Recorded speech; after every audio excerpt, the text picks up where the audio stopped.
चैत्र नवरात्रीची सुरुवात होते. आदिशक्तीचे प्रकटीकरण चैत्र नवरात्रीच्या पहिल्या दिवशी झाले.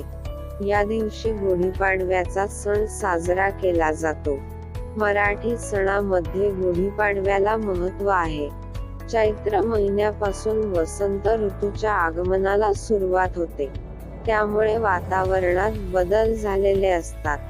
जुनी सुकलेली पानं गळून झाडांना नवी पालवी फुटते. आंब्याला मोहोर येतो याचं प्रतीक म्हणून गुढीला आंब्याची डहाळी बांधली जातात. वातावरणात वाढलेल्या उन्हाची काहिली कमी करण्यासाठी गुढीमध्ये कडुलिंबाची पाने लावली जातात.